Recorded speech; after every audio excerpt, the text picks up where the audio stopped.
Somewhere in America tonight, the temperature is going to fall below 32 degrees. The first freeze of the season is already happening, and most of the country has no idea because most of the country is still sleeping with the air conditioning running. Here's the part almost nobody thinks about.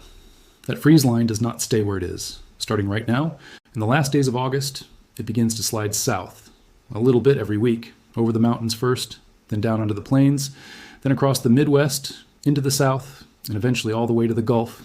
It will cross your town. That is not a maybe. The only real question is when. And this year, the answer is not going to look like last year, because we are not walking into a normal fall. We have a temperature pattern setting up across this country that is pulling in two completely different directions at the same time. One half of America is being told to expect warmth. The other half is being told to expect cold. And that split is going to decide whether your first freeze shows up early, shows up late, or shows up when it always does. So today we are going to do two things. First, we are going to walk through the whole country and show you when you normally get your first freeze. Then we are going to lay the fall and winter temperature forecast right on top of that and figure out where the calendar is about to get pushed forward and where it is about to get pushed back. Let us start with what a freeze actually is, because a lot of people mix this up. A freeze is when the air temperature at your location drops to 32 degrees or below. That is it. It is not frost on your windshield. It is not a chilly morning. It is the real thing, the moment when water in your garden, in your pipes, in your engine, starts to turn solid. For farmers, it ends the growing season. For homeowners, it is the night your outdoor faucets become a problem. For the power grid, it is the first small test of the winter ahead, and every part of this country gets there at a different time. We are going to build this out in layers, moving forward through the calendar, starting with the earliest freezes in America and finishing with the places that barely freeze at all. Layer 1 is late August. Right now, today. And this layer is tiny. We are talking about the very highest ground in the United States. The peaks, the high passes, the places where you're sitting at 10, 11, 12,000 feet. And the air is thin enough that heat just falls out of it the moment the sun goes down. Honestly, I doubt many of you watching this live inside that zone. These are mountaintop locations, ski patrol territory, ranger station territory. If you actually do live somewhere that has already had a freeze this month, I would love to hear about it because you are part of a very small club in this country. But that little zone matters because it is the seed. Everything that follows is that same cold spreading outward and downward. And it is worth understanding why the mountains always go first because it explains almost everything else on this map. Up at high elevation, there is simply less air above you. Less air means less of a blanket. During the day, the sun still heats the ground just fine. But the moment that sun drops behind the ridge, all that heat radiates straight up and escapes into space, and there's not enough atmosphere overhead to trap any of it. Add in dry air, which most mountain regions have, and it gets worse. Moisture in the air acts like a heat sponge. It holds warmth through the night and releases it slowly. Take the moisture away, and the temperature falls like a stone. Then add one more ingredient. Cold air is heavy. It sinks. So on a clear, calm night, the cold that forms on the slopes drains downhill and pools in the valleys and basins below. That is why the coldest reading in a mountain region is often not on the peak at all. It is at the bottom of some quiet valley where the cold air had nowhere else to go. Put those three things together and you get freezes in August in a country that is still running record heat elsewhere. Now we add layer 2, early September. Think September 1st through September 15th. And suddenly this thing opens up. The northern Sierra Nevada comes in strong here. More of the Cascade Range gets pulled in, especially through the state of Oregon. Then we jump east into the Rockies, and the northern and central Rockies light up across a huge stretch of ground. And then something interesting happens. We get our first spot outside the mountains, north central Minnesota, flat country, lake country, and it is already in the game by mid-September. Because up there, you're close enough to Canada that the cold does not need elevation to help it. It just arrives. If you live in north central Minnesota, that means in a typical year, your growing season is essentially over before autumn officially begins. That is a short window, and people up there build their whole summer around it. Now layer 3, late September, September 15th through the end of the month. And this is where it really starts rolling. By now, basically the entire Sierra Nevada is included, the whole Cascade Range, top to bottom, the Rockies in full, all the way through. That is the western spine of the country locked in before October even starts. But the bigger story is what happens east of there. The northern plains come in, the far upper Midwest comes in. The upper peninsula of Michigan is fully covered, and even the northern tip of the lower peninsula gets included. And then the Northeast joins. The Adirondacks in New York, the Green Mountains of Vermont, the White Mountains of New Hampshire, the Northern Mountains of Maine, all of it on average, seeing that first 32-degree reading before the end of September. So think about what that means. Before most Americans have even bought a pumpkin, a large chunk of the northern tier of this country has already had its first freeze. Layer 4, early October, the 1st through the 15th. And now we're getting close to covering something like half of this nation. Out west, it gets hard to see the detail here, and there is a good reason for that. Elevation changes fast in the western United States. You can drive 15 minutes and climb 3,000 feet. One valley floor can still be pleasant, while the ridge above it is icing over. So on any map like this, the west is going to look messy, because reality out there is messy. Move east, and it gets cleaner. The desert southwest starts picking up its first freezes now, which surprises people. You hear the word desert, and you think heat. But deserts have almost no moisture in the air to hold on to warmth overnight. The sun goes down and the temperature falls off a cliff. A lot of the Four Corner states are in this window. Then the Central Plains, then the Central Midwest, Iowa, Illinois, Indiana, the lower portions of Michigan, part of Ohio, most of the Appalachian chain running down through the spine of the East, and New England fills in. Boston is in this zone. Central Connecticut is in this zone. Even northwestern New Jersey gets pulled in. At this point, what is left uncovered is mostly just low elevation ground and the warmer south. Layer 5, late October, the 15th through the 31st. And now we start eating into the middle of the country in a serious way. Out west, not a lot changes, because the west already did most of its work. We do pick up some of the lower Four Corners area, but the real movement is on the plains. The Texas Panhandle comes in, northern Oklahoma comes in, southern Kansas joins, then the lower Midwest, Missouri, Illinois filling out, northern Arkansas. The Ohio Valley states finish up.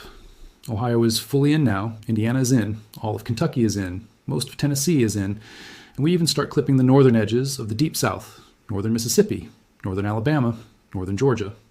Those areas typically get a freeze before Halloween is over. The mid-Atlantic is mostly covered too by now. Basically, once you get down toward the Chesapeake Bay and south of it, we are still waiting. And there's a reason for that, and it is worth explaining, because it changes how you should think about the entire eastern seaboard in autumn. The ocean. All summer long, the sun pours heat into the Atlantic. That water absorbs it and holds it. Water is stubborn. It heats up slowly and it cools down slowly. So when the first cold air masses start pushing down out of Canada in October, they run into a giant warm surface sitting right off the coast. That warm water fights back. It heats the air moving over it. It softens every cold front that tries to cross the coastline. And it takes weeks and weeks of cold pushing before the ocean finally gives up and cools down enough to stop protecting those coastal areas. That is why the coast lags. That is why Boston and inland Connecticut freeze in early October, while places further south along the water are still weeks away. It is not just latitude. It is that giant heat reservoir sitting right there. Layer 6, early November, November 1st through the 15th. Now the southern plains come in, and the Pacific Northwest finally joins us, Oregon and Washington, because the same ocean logic applies out there. The Pacific keeps that region mild deep into the season. We pick up a lot more of Texas, though still not all of it. Northern Louisiana, the rest of Arkansas, most of the deep south, with the Gulf Coast strip still holding out, the majority of Mississippi, Alabama, Georgia, and South Carolina. And the eastern halves of Virginia and North Carolina finally come in. So between the 1st and the 15th of November, a huge swath of the southern and coastal United States typically gets its first taste of 32 degrees. And for that region, this is the freeze that actually costs people money. Up north, everything's already shut down and put away by early November. Down here, gardens are still going. Late season crops are still in the field. People still have plants outside because it has been 70 degrees all week. Then, one cold front slides through behind a clear sky. The wind goes calm overnight, and by sunrise, the season is over. That gap between how warm it feels in the afternoon and how cold it gets before dawn is the whole story of autumn in the south. On a clear night, with no wind and no clouds, the temperature can drop 25 or 30 degrees between sunset and sunrise. A pleasant 60-degree evening becomes a 31-degree morning without anything dramatic happening at all. Now we come to the last band. Everything after November 15th. And this is the part I find the most interesting, because it is the part people misunderstand the most. In this zone, you do average a freeze. Every single year, on average, it happens. It just happens late. For a lot of these areas, that means somewhere between November 15th and December 1st. But keep going south, and the calendar keeps stretching. The coldest stretch of the year in this country tends to land in the first and second week of January. So for the far southern edges of this band, northern Florida, southern Texas, that first freeze might not come in December at all. It might come in January. And in a lot of those places, that first freeze is also the only freeze they get all year. Those spots are living right on the fence. Some years they simply do not get one. But over the long run, on average, they do. Then there is the last group, the places that do not average a freeze at all. And this is not one single thing. It is a huge spectrum, and it deserves a lot more explanation than it usually gets. Right along the northern edge of that no-freeze zone, where it almost touches the late November areas, you are looking at a place that might freeze every other year. Not every year, so it does not make the map, but often enough that it is a normal part of life there. Push further south, and it becomes every 5 years, then every 10, then every 20. And in the most extreme southern locations, you are talking about events people remember for a lifetime. A freeze that shows up once every few decades and becomes a story that gets told for years afterward. That is the range hiding inside that one color on a map. Two towns that look identical on the chart can have completely different relationships with cold. Now, before we move to the forecast, I want to be straight with you about something. Maps like this are drawn by hand, and there's no way to capture every single small detail perfectly. The hardest areas by far are the Cascades, the Sierra Nevada, and the Rockies, for exactly the reason we talked about earlier. The elevation changes are so tight and so extreme that the lines get squeezed together. A few miles can completely change the answer. So, if you live in the Mountain West, treat the map as a general guide, not as gospel for your exact address. Your valley and the ridge above you are living in two different climates. All right, that is what normal looks like. Now, the real question, is this year going to be normal? Because averages are built from decades of data. They tell you what usually happens. They do not tell you what is about to happen. For that, we have to look at the temperature pattern setting up for this fall and this winter, and when you lay that forecast over the freeze map, you get a country split almost right down the middle. Start in the northwest, across the Pacific Northwest and stretching into part of the north central states, the fall temperature outlook is leaning above normal, warmer than average. That has a direct consequence. Those are the same mountain areas that normally see their first freeze in late August and September. If you drop a warmer than average pattern right on top of that window, that first freeze gets delayed, possibly by a lot. So for the northern Rockies, the Cascades, and that whole northwestern chunk of the country, the expectation is later than your average date. In some cases, meaningfully later. There is a caveat, and it is an important one. We are already at the back end of August. Some of those very high elevation spots may have already picked up their first freeze before this warm pattern really takes hold. So it depends on exactly where you are and exactly how high you are sitting. But the broad signal for the Northwest is delay. Now swing east, and the picture flips completely. Across most of the eastern two-thirds of the country, and I am talking about basically everyone except the deeper south here, the fall outlook is leaning below normal, cooler than average. And the strongest signal, the highest confidence area for cold this fall, sits over the Ohio Valley, the Mid-Atlantic, and the Northeast. That is significant. Those are heavily populated regions. Those are places with agriculture, with old housing stock, with people who plan their yard work and their heating budget around a normal calendar. If that cold signal verifies, we could easily be looking at first freezes running 1 to 2 weeks ahead of schedule across that part of the country. But I want to add something here, because this is where a lot of forecasts get read wrong. Timing matters just as much as the average. You can have a fall that finishes below normal overall and still ends up with a late first freeze. Picture this. September comes in warm, genuinely warm. Then October turns sharply cold, and November stays cold. Add all 3 months together and you have a cold fall. The seasonal outlook was correct, but your first freeze still got pushed back because the warmth landed exactly on the window when you normally would have gotten it. Now flip it. A cold snap in mid-September, then a mild October. The seasonal average might come out near normal, but your first freeze arrived early because the cold showed up at the right moment. So when you are looking at your own location, do not just ask whether the season will be cold. Ask whether the cold is going to line up with the 2 or 3 weeks when your first freeze normally happens. That overlap is what actually decides it. With that said, the overall picture for this fall is a clear east and west split. A greater chance of an earlier freeze across the east. A greater chance of a later freeze across the northwest.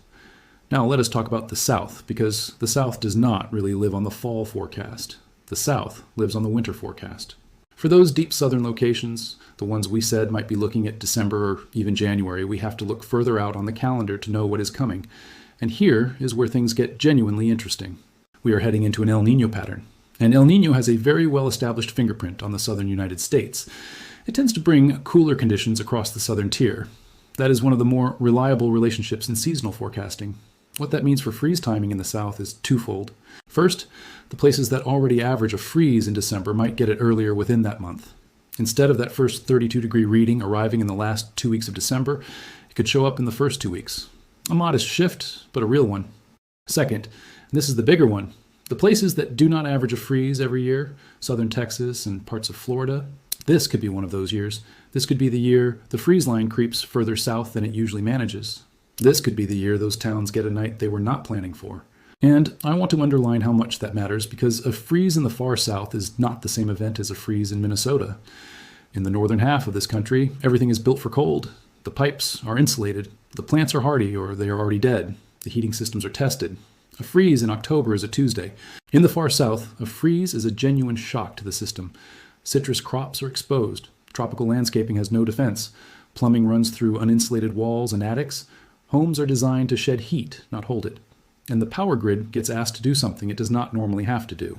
That is why those rare southern freezes cause so much damage relative to how mild they look on paper. It is not the number on the thermometer. It is the fact that nothing down there is ready for that number. So if you live in the far southern reaches of Texas or Florida, this is a season to pay attention. Not to panic about, just to keep an eye on. Because the setup this year raises the odds of something that does not happen most years. Let me pull all of this together. If you are in the Mountain West or the Pacific Northwest, lean later than your average date. The warmth in the fall outlook is sitting right on your normal freeze window, and that tends to push things back. If you are in the Ohio Valley, the Mid-Atlantic, or the Northeast, lean earlier. That is where the cold signal is strongest and where the confidence is highest. 1 to 2 weeks ahead of your average is a reasonable expectation, as long as that cold shows up when it needs to. If you are in the Northern Plains or the Upper Midwest, you're somewhere in the middle, closer to a normal timeline, with a slight tilt earlier as you move east. If you are in the South, watch the winter outlook more than the fall outlook. El Nino loads the dice toward cooler conditions down there, which means an earlier freeze for the places that normally get one, and a real chance at a surprise freeze for the places that usually escape. And if you are along the coast, remember the ocean. That water is still holding summer heat right now. It is going to keep protecting you longer than the map alone would suggest, and then it is going to stop protecting you fairly abruptly once it finally cools down. One last thing, and it is the most practical piece of advice in this entire video. Averages are averages. Half the time your first freeze comes before that date. Half the time it comes after. Nobody gets the average date. Everybody gets a real date, and that real date bounces around by weeks in either direction, depending on what the atmosphere is doing that particular year. So do not treat your average as a deadline. Treat it as a warning light. Once you are within 2 weeks of it, start watching the forecast every night. Bring in the plants you care about. Drain the hoses, cover the faucets, know where your water shutoff is. Because the freeze that damages your property is never the one you saw coming 3 weeks out. It is the one that showed up 10 days early on a clear, calm night, while you were still thinking of it as autumn. That is your first freeze outlook for 2026 across the United States, a country splitting in 2 directions this fall. Later in the Northwest, earlier through the East, and a South that might be about to get a colder winter than it has seen in a while. If you want to know exactly when that cold air makes its move on your area, stick around, because we track this every single day right here. Hit subscribe so you do not miss the moment the pattern turns. And drop your location in the comments below. I want to see how many of you are already sitting inside that early freeze zone and how many of you are still weeks away. I will see you in the next one.